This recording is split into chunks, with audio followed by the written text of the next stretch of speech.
आज की इस वीडियो में हम लोग आपको बताएंगे कि आप स्कूल मैनेजमेंट सॉफ्टवेयर में रहते हुए बच्चों की अटेंडेंस किस तरह से लगा सकते हैं।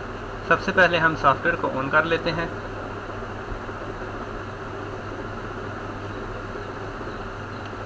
लॉगिन कर लिया।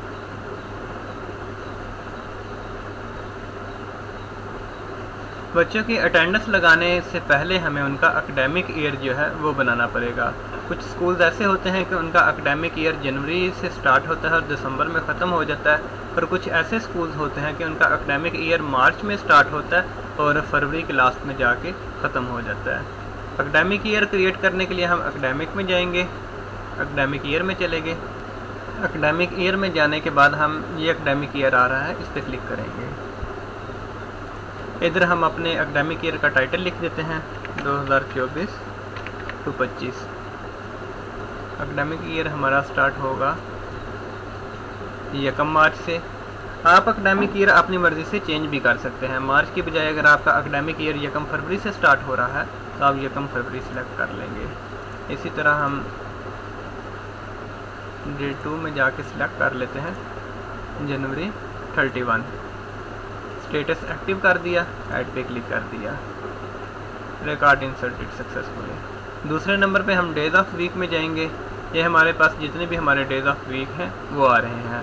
ये सैटरडे है। सैटरडे वाले दिन अगर आपको छुट्टी होती है तो आप ऑफ डे को चेक कर देंगे, अगर छुट्टी नहीं होती तो आप इसे अनचेक कर देंगे। हम अनचेक कर देते हैं। सॉर्ट ऑर्डर हमारे रिक्वायर्ड है, ये हमारे 6ठे नंबर पर आ रहा है, इसे 6 लिख के अपडेट कर देते हैं। अब ये देखें संडे वाला दिन जो है ये हमारा छुट्टी में काउंट नहीं होगा। इसके बाद फिर हम आ जाते हैं फिक्स हॉलीडेज़ में।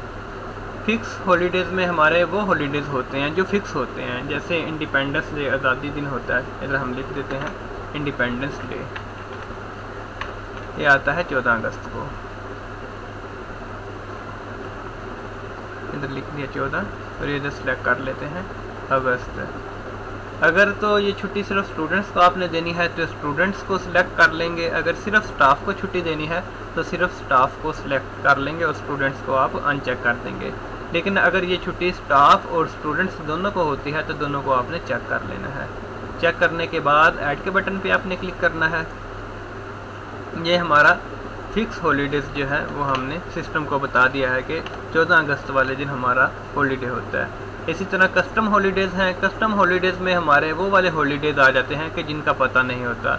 जिस तरह ईद की छुट्टियां हैं वो आपको पता है कि हर साल 1 तारीख में नहीं होती, उनकी तारीख चेंज होती रहती है। तो इधर आपने ईद की छुट्टियां जो हैं वो भी आपने अपनी मर्ज़ी से इधर ऐड कर सकते हैं। फर्ज करें कि हम इधर लिख देते हैं ईद हॉलीडेज़। अब ईद की छुट्टियाँ हमारे पास फ़र्ज़ करें आ रही हैं 10 सितंबर को शुरू हो रही हैं और 13 सितंबर को ख़त्म हो रही हैं। ये स्टाफ और स्टूडेंट्स दोनों के लिए हैं। ऐड कर दिया। अब ये देखें ये दिन हमारे हॉलीडेज़ में काउंट हो रहे हैं और साथ उसने बता भी दिया है कि ये ईद हॉलीडेज़ हैं। इसके बाद फिर हम जाएंगे डेज़ ऑफ ईयर में। डेज़ ऑफ ईयर में जब हम लोग आ गए तो जो हमने अपना एकेडमिक ईयर बनाया था उसमें जितने भी डेज़ आ रहे थे वो सारे के सारे इस जगह पे आ रहे हैं, यानी 365 दिन जो हैं वो इस जगह पे ये हमें शो करवा रहा है। अब ये डेज़ जो हैं ये हमने स्टूडेंट्स के ऊपर भी अप्लाई करने हैं और यूज़र्स के ऊपर भी अप्लाई करने हैं। अब हमारे पास 6 यूज़र्स जो हैं ये रजिस्टर हैं। अप्लाई टू यूज़र्स पे करेंगे तो ये देखें ये रनिंग आ रहा है, यानी ये यूज़र्स पे अप्लाई हो रहा है। इसे रिफ्रेश करके देख लेते हैं थोड़ी देर बाद। ये सब यूज़र्स के ऊपर उसने अप्लाई कर दिया है और अब इधर 0 आ रहा है। इसी तरह स्टूडेंट्स पे अप्लाई करने के लिए भी हम अप्लाई टू स्टूडेंट्स पे क्लिक करेंगे। रनिंग आ रहा है, यानी ये स्टूडेंट्स के ऊपर अप्लाई हो रहा है। थोड़ी देर बाद इसे रिफ्रेश करते जाएंगे। 54 अब 39 स्टूडेंट्स हो गए हैं, यानी कुछ टाइम के अंदर आपके जितने स्टूडेंट्स होंगे उन पे भी ये सारे के सारे डेज ऑफ ईयर्स अप्लाई कर देगा।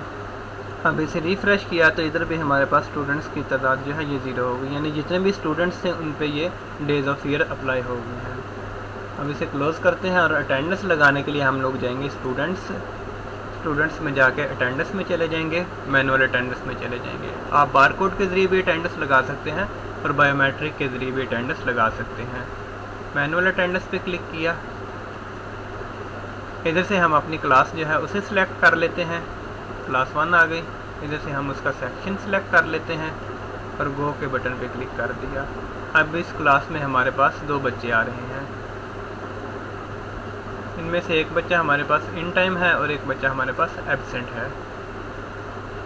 अटेंडेंस लगाने के बाद हम इसे सेव कर देते हैं। एक्शन सक्सेसफुल, ये अटेंडेंस हमारी सेव हो गई है। अब हम रिपोर्ट में जाके इसे देख लेते हैं। क्लास 1 है और सेक्शन ए है। अटेंडेंस की रिपोर्ट देखने के लिए हम लोग रिपोर्ट्स में जाएंगे। रिपोर्ट्स में जाके स्टूडेंट्स इन्फो, अटेंडेंस में चले गए। अटेंडेंस की डिटेल अगर आप चाहते हैं तो डिटेल में चले जाएंगे, समरी देखना चाहते हैं तो समरी में चले जाएंगे, या किसी एक बच्चे की समरी देखना चाहते हैं तो उसके लिए आप समरी बाय स्टूडेंट में चले जाएंगे। डिटेल पे क्लिक किया। इधर से हम क्लास अपनी सिलेक्ट कर लेते हैं, क्लास 1 है और सेक्शन उसका जो है वो ए है। गो के बटन पे क्लिक किया। अब ये देखिए उसने हमें अटेंडेंस की रिपोर्ट दिखा दी है। एक बच्चा तो वो हमारा इन टाइम में आया था और सैफ नाम का जो बच्चा था 54 उसका रोल नंबर है, ये बच्चा एब्सेंट था। इसी तरह आप अपनी दूसरी भी क्लासेस की अटेंडेंस लगा सकते हैं।